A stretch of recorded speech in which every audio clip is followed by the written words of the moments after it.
nyonso ya Jimaya Télévision elongo na Maman Grâce Tumba. Jimaya Télévision nous sommes comme Malilo et yé coupé c'est une forme d'actualité de l'heure. Comme d'habitude, tout le coup, mon message de Maman Grâce a épinza pour nous informer bino à temps réel sur Makamounion, sur les Kolikana. Ah, on a vu la province, il y a Kinshasa, entre autres, à la une, Tokomekana, Ngobetana du Solo, il y a Bakor.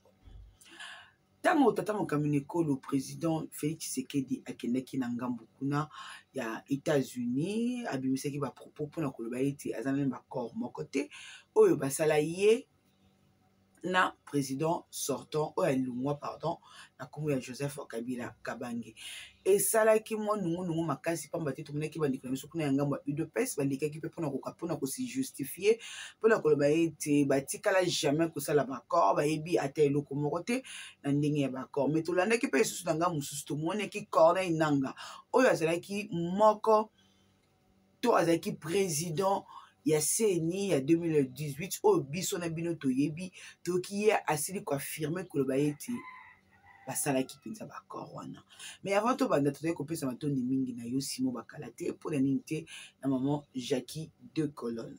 Pourquoi pas aussi joyeux anniversaire à toi sous les Bwangala balobi motomoko bien makasi sous les Bwangala. Je te souhaite plein de succès, que Allah te protège, que Allah ajoute encore beaucoup de bonnes choses dans ta vie sous les Bwangala pire vienne en amoko oyo ntumba na yo quoi. On a souhaité joyeux anniversaire. Bandeko na ngai président alobi ete accord mon côté ici ko salema. Mais to moni lisusu que Bruno Tshibala Némi Muyeni ba se porter garant ya koya na télé pour na koloba ete accord esalimaki. Siko bandeko to kokana kozonga mukie. L'autre fois na tuna kibino entre nos dirigeants nani azokosa biso nani azali koyebisa biso makambo solo. Ce qui est solo était makambo oyo président ayaki koloba la biso zaki ya solo abemeka ko brandir babemeka koyebisa biso to bameka kolakisa biso oyo taleme oyo bengami na kombo ya ba preuve que oh ya lobaki est-ce que vous avez ya solo pamba petit to landaki peso Henri Magie alobaki ete yekuto azana posa ba chaye asala débat sur makambo wana bande ko balandi ezoli kopesa pasi makasi parce que on ne sait plus qui croire, on ne sait plus qui accepter. Tant que awa koto bazali ko ba koto yoboui oyo bazali ko ba en plus nanga zali ko confirmer yango ya ko ba ete arrangement to accord moko esalemaki entre les deux camps alobi ete arrangement to accord moko esalemaki entre camp ya Kabila pe na camp ya Tshisekedi. Pe accord en bandeko ekomi koloma. Mais si koto mituna, qu'est-ce qui fait que et comme à la minute ya souka ne ba komi ko benda na makambo ya accord. Il y a une partie de gens qui disent que Félix Tshisekedi n'a pas pu respecter son accord. C'est pas une personne qui respecte ses accords. Donc ba voyage nyonso komi ko sala mikolo. C'est une façon que ba kokana ko vendre c'est bon ben Joseph Kabila pour ba kokana ko pesa la kimia ba kokana ko pesa kimia to ba kokana ko compromis muso c'est bon pour continuer n'abaccord. Bandeko nangai, il faut être fort, il faut avoir des nerfs solides. Dans la Bible, ça remonte toujours dans dit Bolombo. Il faut que vous ayez des nerfs solides pour ne supporter ni politique à Congo, ni Congo moko, parce que il y a des choses qui marchent, et il y a des choses. Il y a des choses qui se disent qui sont très forts. Tout le dans une vidéo boyo kabakor oyo lobamaki ezali ya solo to ya lukuta et après tozonga poto ko continuer. Que dit cet accord? Félix Antoine Tshisekedi Tshilombo n'effectuera qu'un seul et unique mandat. Un seul, pas deux. Congolaises et Congolais, nous devons avoir de nouveaux hommes politiques et femmes politiques. Ceux pour qui la vérité, rien que la vérité, est au-delà de tout. Les hommes intègres, comme les Burkinabés, les pays des hommes intègres, dont je tiens ici d'ailleurs à saluer la bravoure du capitaine Traoré. Nous devons être comme les Burkinabés, les hommes intègres. Le Congo a besoin de ce genre de politiciens. c'est qu'ils ne renoncent pas à leurs paroles. C'est qu'ils ne s'engagent pas pour rien. C'est qu'ils ne bradent pas les intérêts de la République contre un deuxième mandat. Écoutez-moi bien, je me répète. Félix Antoine Tshisekedi Tshilombo est bel et bien président sortant, alors définitivement sortant de la RDC. Deuxième mandat, Yet. Il parle de négociation. Joseph Kabila demande à négocier pour un glissement. Faux. Kabila a refusé catégoriquement de discuter quoi que ce soit avec un homme qui ne tient pas parole. Ils ont utilisé les services du pape pour faire approcher Joseph Kabila de Félix Antoine Tshisekedi Tshilombo. La réponse de l'homme de Kinakati est d'abord respectons les premiers accords et on en signera un deuxième. Ils ont fait venir ici Eyadema lors de l'ouverture de la francophonie pour approcher l'homme de Kinakati. Sa réponse est restée catégorique. Respectons d'abord les accords signés. Et après, on parlera des autres accords. En Angola, à même moment, on lui a répété la même chose. En Afrique du Sud, la SADC lui a répété la même chose, l'EAC la même chose, l'Union africaine la même chose. Et à New York, la communauté internationale, la France en tête, l'ont rappelé la même chose. De respecter la parole donnée, le compromis à l'africaine doit être respecté. Monsieur Tshisekedi, vous ne serez plus candidat pour un deuxième mandat. Les présidents sortants, définitivement sortants de la RDC, avaient mis en place un plan B, celui de l'insécurité. Mettre les Congolaises et les Congolais que nous sommes dans l'insécurité pour pouvoir glisser, faire appliquer l'article 70 de la Constitution et rester comme ça indéfiniment au pouvoir tant que la situation sécuritaire restera dans le chaos. Le président a négocié avec le M23. Il a ressuscité ces groupes rebelles, terroristes du M23, en accord avec Kagame, qui aujourd'hui lui pète au visage. Il n'a pas respecté l'accord avec Bosco Tanganda et son compère de cellule ad hoc de la présidence de la République, Thomas Lubanga. Après les avoir sortis des prisons, mis des moyens à leur disposition, il les a non seulement pas réintégrés dans l'armée, mais en plus, leur candidature à la députation ont été rejetées par la justice. Monsieur le Président n'a pas respecté sa parole. Mais quid de l'insécurité? On attend Lutundula, le fameux ministre des Affaires étrangères, qui a été incapable de nous donner un passeport jusqu'à ce jour, au bout de 5 ans. Lutundula sort aussi, lui aussi, de son silence pour nous parler d'une éventuelle guerre avec le Rwanda à partir du 24 septembre si le M23 ne se retirait pas de Bunagana. Mais, chers Congolaises et Congolais, soyons sérieux. Est-ce que ces hommes qui nous dirigent sont-ils vraiment sérieux? Souvenez-vous, toujours à New York, l'année dernière, le président de la République, définitivement sortant, est sorti de son silence pour nous dire que les groupes de l'EAC, le Kenya en particulier, allaient entrer par Bunagana et déloger les rebelles du M23. Congolaises et Congolais, avait-il dit la vérité? Jusqu'aujourd'hui, Bunagana est occupé, non seulement est occupé, mais Bunagana devient de plus en plus une république nouvellement créée au cœur de la RDC. La balkanisation est désormais effective à cause de l'incompétence du président définitivement sortant, les citoyens Antoine Félix Tshilombo. Dans le dire de M. Henri Magie, à l'objet était dans le plan B, ils avaient une façon de remettre en sécurité Namboka Nabiso pour être à Kokanakouvan d'Aseko le temps que Bameka ko arranger, Bameka ko luka solution pour l'insécurité. Vrai ou faux? J'attends vos réponses. Moi, je suis là que pour faire mon travail. Moi, j'amène que les informations en temps réel. Moi, je suis que moi, Zaka, on a pour la bino et comme information. Et non pas pour boycotter ou peut-être pour raffiner. Non, je vous amène des informations. Oh, ils allaient vrai. Je vous amène des informations. Oh, ils allaient que nous avons pensé la source.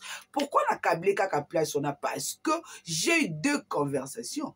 ya bamampinga na biso to ya bandeko na biso ya este oyo basili kotinda na bagroupe mpe na koboya te na kozanga te na kobalanse yango awa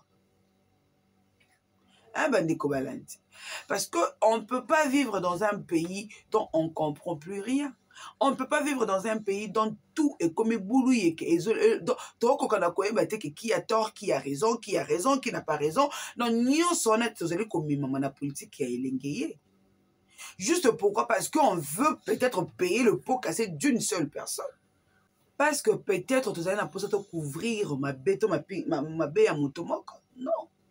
Non, c'est pratiquement impossible, Bandeko Balandi. Bandeko Balandi, quand je vous dis que c'est pratiquement impossible, c'est pratiquement impossible. Toyoka voice, après tout son analyse. Bonsoir, mon général. J'ai bien reçu votre message. Merci pour l'audio. Et malheureusement, vous avez tout fait en Swahili ou comment? Je parle de votre audio de 6 minutes 48 secondes. Pouvez-vous m'expliquer un peu entre nous qu'est-ce que vous avez dit en Swahili, s'il vous plaît, mon papa? Et qu'est-ce qui se passe? Comment ça se passe là-bas sur les terrains? Je suis désolée.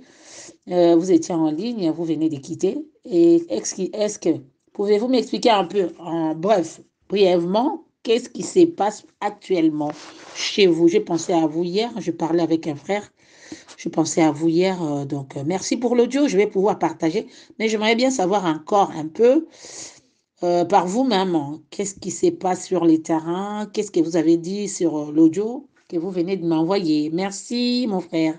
Expliquez-moi un peu brièvement. Merci beaucoup. Merci, maman. Merci. Naoki ndenge olobi.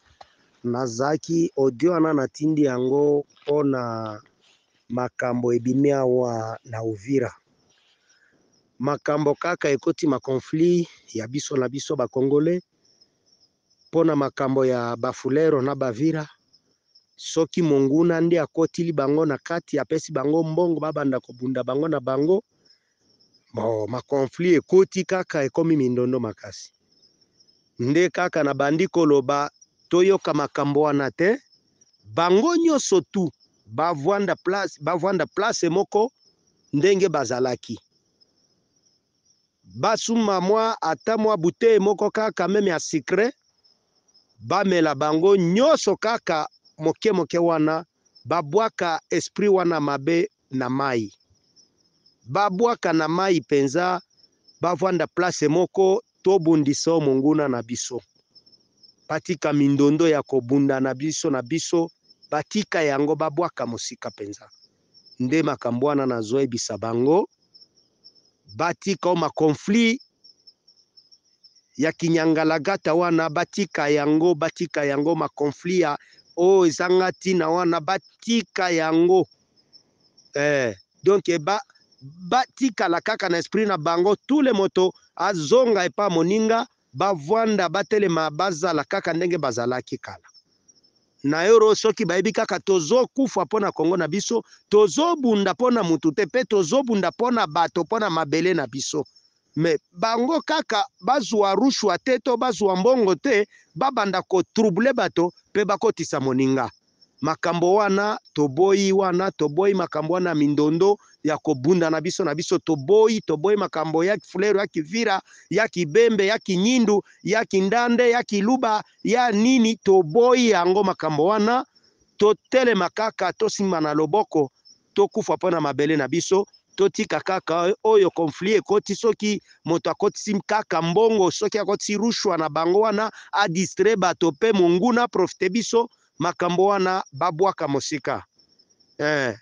Ndenge na bandi koyebisa bato bayeba kaka ndenge wana biso toza epa bato te toza epa ya mutu te toza epa ya bato toza epa ya mabele na biso pona tokufa pona Kongo na biso toza kana ma conflit na biso ba Congolais te to bato na bato te totika kaka makambo wana bato nyonso tovanda place moko tokufa pona mabele na biso totika makambo katana wana toboye yango pona makambo kaka ya rushwa toboye yango ndenge nazali koyebisa bango batika makambo ya conflit. Ok mama, merci nasepeli mingi koyoka koyoka kaka message na yo awa. Ndeko basangana papa sangisa bango ta ezali mabe monguna aza pona ko diviser biso. Pourquoi biso il faut tozalaka à diviser? Pourquoi biso il faut tosedaka kaka tala monguna azala besoin mabele na biso aswana kate abunda kate baza na unité bayiba biso mabele ezali ya bango te. Tala mabele ndenge za ko kipe kuna. Tala kuna na nini Masisi na Bunagana na Ruchuru M23 comme on peut ça ba ordre. Na yebito so na tindele ko ba vidéo M23 on peut ça meeting. Na partager ki hein na kabolaki na pesa ki bandeko mususu oyo kote na tawe awa moko eza awa me yango te ya sika na oluka ya sika na makomi lokola yo otanga kamalamu aussi eza pe na français ko landa et na koyela yo mona M23 ndenga za ko occuper farde sa bundaka na yesusu te doto tikala kaka na bino nde bato boza ko bunda bino nde bato bo défendre mabele papa bobota makuna bokola kuna Rwandais ou dilotika ya kaka boto la bino mabele boy monguna za pona ko tia des autres point biso to ko bunda biso bakolo mabele le to sanga to ka bana munindu na mufulero pourquoi monguna na za na beza mabele wana kaka na moment oyo pourquoi il faut monguna ya kolonga biso kabona pona ni to kabona kaka monguna kabona kate bango bazala ba Uganda pe aussi na ba Kenya na ba Burundi papa pona ni bango bakabona kate ba ndiko sona te ngana okende kuna koto kuna na Congo boye na mo kesute to na kokende to boye iyo ngozo ebe balo bakate nie baza ko avancer pourquoi biso bomo côté kozanga yango oyo nde yango ezoko boma biso ba misusu bazui rushwa ndeko yo benga rushwa lubaka na ngawa boye na tuna kyomba la mususu bi rushwa eza misolo mbongo misusu basi bazui yango baza ko kabona baye kuna na ba americain batu kili ko somba batu sikoyo pona bakende na malembe bazoninga basala lokwa ke toza koyoka na te parce que bazui mbongo bakomi ko semer désordre papa luka moya ko sangana bango to ko kabona mama o tembo ke zotambola mabe makasi na lobaka na minuta moyo so Félix za ya biso ta traître Félix ayiba ke élection aganya kité Félix ça servera Kagame tala nommé Chéri Mwami wana yem ta faire perdre besoin mabele à Bunagana Chéri Mwami wana ya boyi ba congolais Chéri Mwami wana mutako ko vandi sa mukolo wana na kiti na ye eza ishaligo za Rwandais Chéri Mwami o balobi azali leki ya ndeko ya Bertrand Bisimwa au porte-parole à M23 mon papa sangisa bato wana yo yebi bango na yoki penda na soyi ndozo bana kanda na sepe ndongo salinga traduction na wepesa bandeko bayokaka swahili te papa nzamba bomba bino pona musala boza kosala mona bino bozo bundela kozo eza juste kaka ndeko biboza pa na bino boyibi mboka wana te monguna zolinga yiba yango sikoto to banda kokabwana totika place na monguna to okende wapi merci mon papa nzambe vraiment zala na bino loboko ne likono na bino yoka mawa vraiment ya mboka na biso tolinga mboka boboya uchwa wana misolo wana toboya yango mabelane bonkana bato wana banilotiki papa mabele wana tozaka na ekoyeba tina mabele te ndenge nini monguna yebi tina mabele ayebi importance ya mboka toza na ngo aza kolinga bota mata na Kongo bota na Kongo taza na kanda botola mboka ndenge nini yo mukolo mabele monguna ya kokoto lokuta mabe kwa bwana ndeko na yo bamona kate bazomona te sika mabe za ko uta bakiko sala pe analyse te. Mon frère, merci beaucoup. Je crois qu'il n'y a pas beaucoup à faire comme commentaire. De l'autre côté, Yves Bouya, Yves Bouya, il va comme un pourquoi? Parce que Yves Bouya a mis qu'il faut faire voir décision et président Élie Martin Fayulu m'a dit. Yves Bouya lobi boye. Martin Fayulu, il faut aïebser la vérité sur sa décision. Que Martin Fayulu vient vraiment nous apprendre sur sa décision. Il a tort ou bien il a raison. Il a tort ou bien il a raison. Il y a cause de la décision. Oh, il y a il a tort ou bien il a raison. Entre la conviction et les intérêts personnels, Martin Fayulu a choisi quoi? C'est ça, c'est que Yves Bouya veut savoir.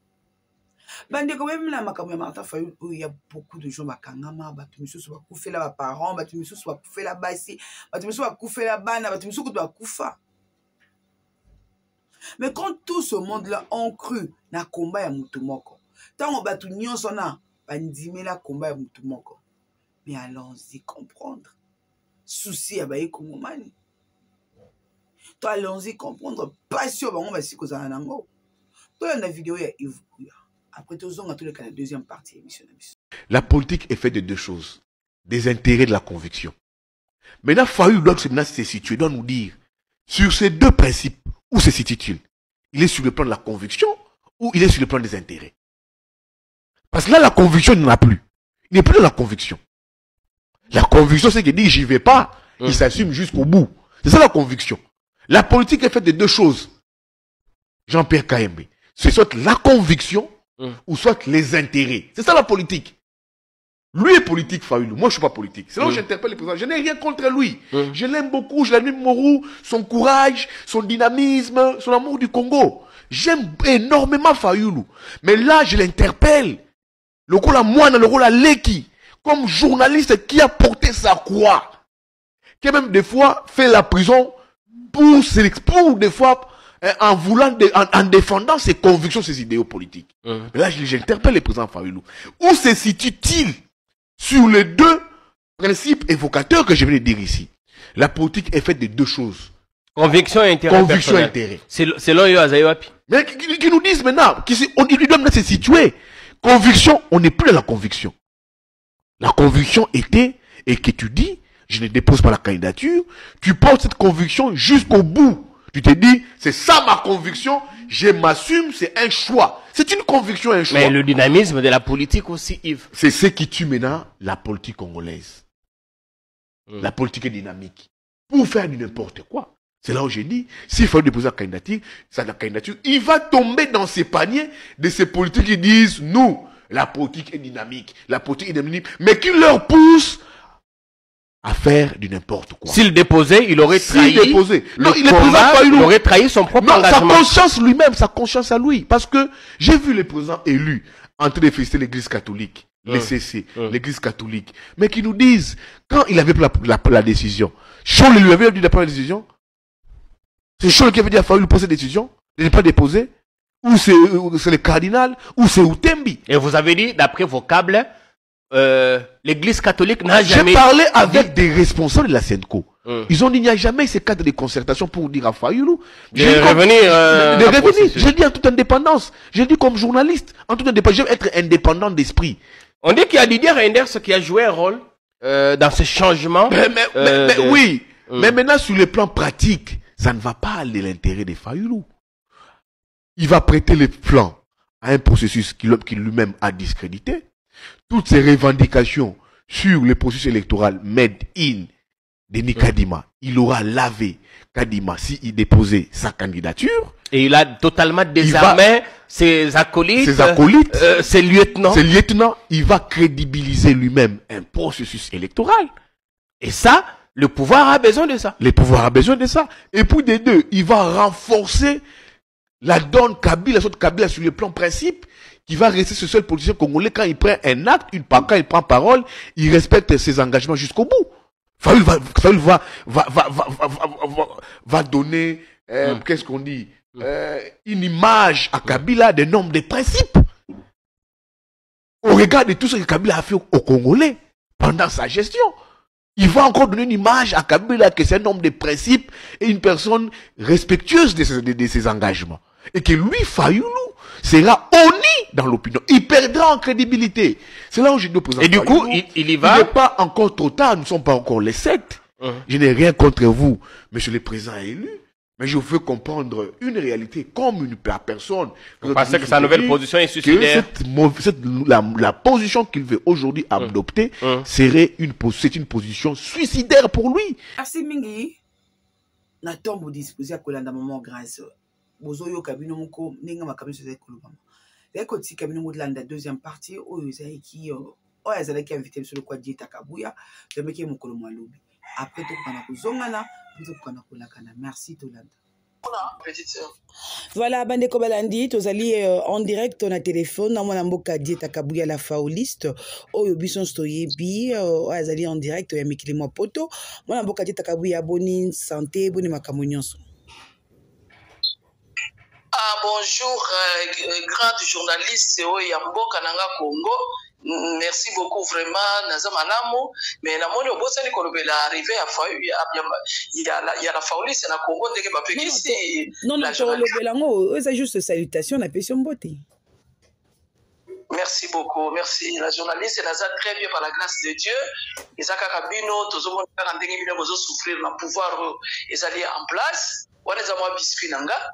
Donc yangwana merci beaucoup en tout cas na kozwa ngai na musika ya mboka. Merci vraiment la journaliste grande journaliste na mboka na biso Congo tozo yoka yo France mobimba États-Unis mobimba partout en Europe bazo lo bakaka grâce to manga no bina contacter dans le journaliste au mokili mobimba zo lo bina. Merci beaucoup Manamboka. Tu as dit que non, normalement, il fallait qu'il ose à la wana. Pamba te yo nem tolunga ko kamba délégation.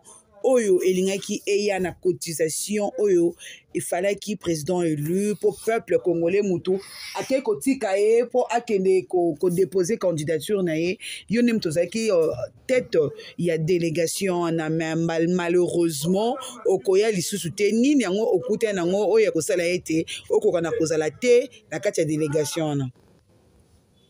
Merci beaucoup maman journaliste, merci beaucoup Grace Tumba. Ngai ba na bibongisa ki vraiment pona kitana ke pour accompagner le président élu Martin Fayulu Madidi mukulu wa bankulu na mboka na ngato benga kaye mukulu wa bankulu président wa kwenda nenda président wa Tisanka président wa Kusomba président wa Kuja nenda le président le plus supérieur na Congo président supérieur et président naturel. Oyo azali choix ya peuple na volonté ya peuple na ningaki kokita puna kende kotika ye biso kuto na France bakomi ko benga ye le président surnaturel na ningaki na bongisa ki malamu ba billet pona kitana ke doko ko accompagner ye na yoki kaka molole leli na aéroport molole leli na affaire étrangère molole leli na nini na mboka na place bakanga batu na Sénat et na place bakanga bato ba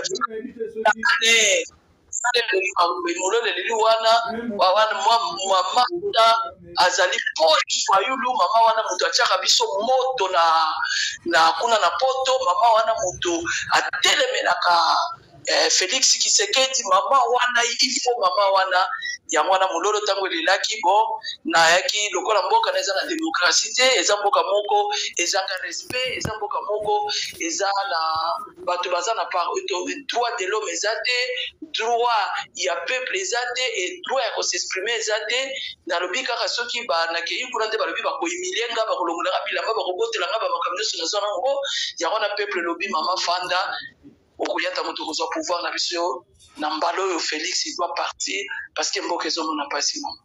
Merci beaucoup la Faoliste Dieu Takabuya to landaki lobby tata mokamine kolo to président élu Martin Fayulu Madidi le mec qui était a commis quand même prêt à aucun ko déposer candidature naé mais to landi piso souvent na mboka Pero Loara a lobby était tant Martin Fayulu azali ko singa akene ko déposer candidature naé et bon ba député ba ko déposer mon colonie ni pas baté à trahir baninga a le mec qui non ba ko lika ba son audit maudit et salimité ezali une façon de trahir peuple congolais to ezali malamu décision na yazwaki maman décision ya président décision moko ya lumière décision moko o babengaka naturel eza ba fruit ezali pona ko bomisa nzela ya peuple congolais parce que aza le seul o ya ko adresser Congo ngana zo bala Pierrot Ruwara wana banda Fayulu apesa ndambu ya vie na ye ya jeunesse na politique si tanzo Pierrot Ruwara na bota makite tango Fayulu abandaki tango le président il est abandaki politique Pierrot Ruwara Fayulu atikala ko décevoir ata peuple ata mokolo moko te tina ndenga zo sala komba na ye aza constant na komba na ye aza fidèle na peuple aza na amour ya peuple pe amour à Congo président Martin Fayulu na wana ye Pierrot ye aisa zo milinga asa zo libanga na mutu yo mo Pierrot wana mone na marche nangana tindela no message Pierrot Ruwara yo so marche na Congo yo yo so so milinga yo omela penza bombe lacrymogène yo tambula na marche et ça black ça biso vidéo yo tambula na marche pero Rwara yo ndio oyebi koloba na poser la question que est-ce que pero Rwara oyebi koloba yo bien Rwara mama journaliste grâce ezali o babengaka lokola za exil on a éclaté a craqué na exil a craqué. Donc, moment là, quand on va wana eza ko craquer l'exil parce que vie azo mené pour l'exil eza vie oyo ya bande ko vivre té a craquer akoma ko mona ka mutunyo surtout alobi akobi aza lokola aza na trouble de comportement au bali nganga lobaka pero Rwara eza exil mutezo lobisa ye pero Rwara yebi yazo kanzeleta yibi koloba azo kanzeleta yibi koloba aleki batute pero Rwara aleki batu na koloba té pourquoi ce que hier azala ki fidélité pourquoi c'est l'exil. Parce que Azaki Mouta Félix, avant de soutenir Félix Tshisekedi, ce que Yende a trahir Félix, a trahir Batulaye, il y a eu des pèses. Pour y avoir à qui qu'on a l'amboka mora qui conseille l'asile politique en Afrique d'ici de pas sa fanga. Il y a Mouta trahir, faut le trahir et ça politique. A yébité ma président Fondé qui n'est président élu tant Azaki décision wana. Mais a yo qui peuple, a yo qui est catholique, a yo qui est bateau bazana simanaye, o bazo ko lukaye. Il y a ma communauté fobaïsée et ça politique. Afin de la foi de Moana, pas tout vas-y qu'on bête à ma porte, pas tout vas-y à ma souci, pas tout vas-y là, il faut les caractères. Bah il faut nous cailler, bah le but au coquille qu'on décevoir le biso pour être tout lingi kakayo kende na ligne d'élection. Il bateau, il a yoki de bateau, yoki catholique, à respecter catholique, au que présent azali aza chrétien, aza oyo kakake mutu oyo yo kakanzambe mutu ayo kaka peuple président itoi na izara ya peuple président la mindele te président atele la kande atele la kanzambe et puis atele la peuple tango moni ke peuple eye bana batu ya nzambe ba ye koluka ye akosala orgueil la Bible dit humilité précède la gloire maloba oya lobaki alongoli yango alandi conseil. Maman journaliste, est-ce que yo o décider lo comment décider bien longa na kosala boete. Ba to mususu nzamba ko tinda bango, atindelo ekoko ebisa bango non, maman journaliste kosala boete. Moni décision wana biso to sepeli na ngote biso to lingi bo. Na humilité na yo. Ozana orgueil te, po président ibi makambo orgueil te, ibi amote. Parce que azana bonzambe, ayoki yango alandi alabi azana droit proposer candidature azana droit ko changer mabaya o ba changer ba ikoluka yepo a changer malobo alobaki andimi bango atie humilité na mesa ayoki bango ayoki nzambe akikomona asololi na nzambe a prier ba azuye no batu ba ikoluka ye ce qui décision na eza bien azu décision na eza malam atie na nzela mama journaliste omona ba politicien wana nyoso mama baza na peur oyo vraiment jibe mpiana lobaka na puisque mbote place azali alobi que non il n'y a rien en face à Fayulu c'est l'homme qui a peur. Merci, vraiment, la paix, merci. Le père, fallait pour pas oumer la place aux alliés. Le président, il n'a pas pour l'encourager. Merci vraiment beaucoup, fallait pour Panakin, la paix sur le père, papa Bana. Ce qu'on y a, ce qu'on y a, il y a un moment où on a son dit que Bazawana, Bazako Banga, Moutou Kamouné, et Kakizela. Bazoganga, le président supérieur, le président le plus crédible. Bazako Banga, Nanzela, Balingite, Adia, Omoni, diable, soit comme diable à Kotaka, Jésus-Christ, bateau bayebi mama journaliste, Jésus-Christ est un azalaki na ba disciple, amoni ceux qui Pierre, ceux qui nana eko lokaye, alobi Jésus ici banga lobi, bazo kende ko nazo kende na Jérusalem je pense, na okende ko bomela, ko ba na okende mutu moko côté bato bayebi Bible bayebi passage oyo.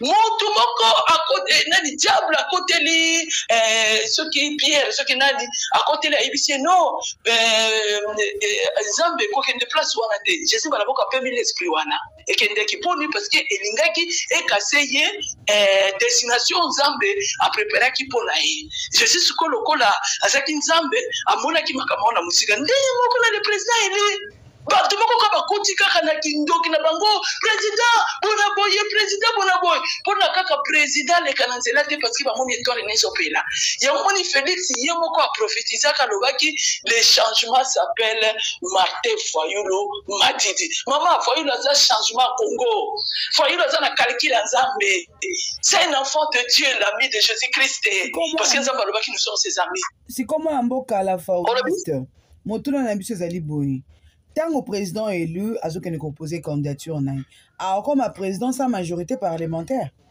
poti sikoyo a candidature moko te ezali déposé na ba députation yango nazomona Pierrot Ruara wana ayebi politique te Pierrot ngana leki yo na politique la politique est dynamique na leki yo na politique na leki yo Pierrot Ruara oyebi politique te Pierrot Ruara yo zaka bilobela au moins kaka yango la Bible lobi vous avez les yeux vous voyez pas vous avez les oreilles vous écoutez pas yango la Pierrot azanango ozana misu zo mona te Pierrot. Toi, tu n'es pas quelqu'un au qui connaît Kabatuto na Koloba. Non, Pierrot Ruara. Toi, tu es na Pierrot, tu es na yito sosora na makambo presa kanga na yito tozala kandengwana. Siko yonga na zolo baboye. Ye Pierrot ebi vina elobi. Ayebi dati na kokufa, ayebi yango. Ayebi dati ya kokufa te, ayebi dati mokolo Jeza koya. Ayebi te kabiso misala na biso etali ete atiki na biso misala na biso aza mutu a parti na biso te atika biso ka tranquille akote makambo na biso te akende ko soutenir Félix ndenge metsana achaki na Félix alongola Félix akepa Moïse alobela nde Moïse oyo azofutela ndako na Afrique du Sud atika makambo na biso ata ekangami na pesa sous exemple Joseph akotaki na prison mais tango abimaki bayebaki teke abimaki ndenge ni biso pe toza bongo biso pe ndenge toza wana akomona miracle nzamba kosala akomona miracle atika biso tranquille président mona pi mutu akeina nini sa majorité amona mutu akeyi sa majorité ba député na biso ba proposer ba candidature parce que ça mboka na biso Congo ba proposer ba candidature tant que c'est ni déjà clôturé abimis pena ba numéro ba député siko ya bino ba proposer candidature nini nalobi tangu kadi malingaki abandela kosala ba carte oyo bino bokendeki kozwa oyo bato bakende kozwa na kisasa ko babenga ngo ba carte nini wana oyo bakende kozwa po bakende ko voter nango non tangu bakende kosala ba carte na baba obenga ba carte ce électeur soki ni oyo bakende kozwa na ba carte électeur carte électeur siko tangu ebebi kadi malinga bandela ngo te pour ba carte on est baby carte malinga bandela ngote eloko moko te ko kanga porte nzamba ko zanga ko fungula ngote Dieu il va ouvrir pour nous parce que président ça na calcul nzambe Dieu il va ouvrir la porte pour nous parce que Congo les amboka nzambe Dieu il va ouvrir la porte ce qui nzambe mutu azana maboko na ye azana calcul mutu wana nzamba akofungula ata nsela na lopango nsela kofungama Moïse soka nzete abeta kama efungoma bato balekaka donc c'est-à-dire nzamba ko beta foué na mai bato ya soki ya nani bato bayebi Bible ba pharaon nyonso bakokota na mai biso tokoleka c'est ça la réponse. Merci beaucoup. Président kokende na nini sans ba député non akozala ba député na ye tokozala sur 350 parce que ça mon ekomisi koyo tango na ye il faut apprécier l'homme à cette époque le président Eli Martin Fayulu Madidi mukulu wa bankulu mukishi wa bankishi le président le plus crédible le président supérieur na pesi mbo de place azali la fauliste ba pekisi ngai koya mais na koya kaka pomboka eza ya biso eza félicité wana mboka mushima itenga mona mulu. Merci madame. Merci beaucoup la fauliste mais avant to kabona mutuna juste ya suka après to kabona na yo po to kozo vraiment ngonga mingi te la fauliste Dieu takabuya mekana ko yebisa biso sikoyo président élu alobaki était sans fichier électoral sans audit à fichier électoral ok ne maponamité mais fichier salimité akeye maponami pona nini est-ce que ça sûr eza politique akolonga eza politique la politique est dynamique eza politique politique eza politique mama politique ezali ke eza orchestre te eza orchestre afali pour pate DiCaprio na pese mbote place aza eza orchestre na ye eza orchestre te eza orchestre ajibe mpiana te souverain na pese place mbote bazali eza politique eza makama mboka la politique est dynamique. On comprend. Donc, il n'y a pas de petit local qui solonga le porte nani Moïse asimbaki ni na beta ma yefunga manzamba ba kinokolika ma ezaki kokanga tango beta ki nzeta beta ki bato balekaki ba pharaon nyoso to badindaki mboka wana eza ya biso donc ba fichier wana eza ba fichier wana ndongo opesi question na répondre yo na poto ko beta ma yekofungama nde tokoleka eza mo problème te soki nini ye président lobaki ndenge wana eza politique bato bayebi te eza politique balobi la politique est dynamique kadi maza obligé ya kochanger yango obligé eza politique nanga nazo biso moyena kende trop te nayebi soka ezali politique la politique est dynamique. Merci beaucoup. Parce que le président Martin Fayulu qui l'a. Ça, c'est la Faouli, c'est Dieu Takabouya. Grande fanatique à le président Eli Martin Fayulu, black. Merci beaucoup. Merci Nathan au disposé qui a collé pas sur la télévision.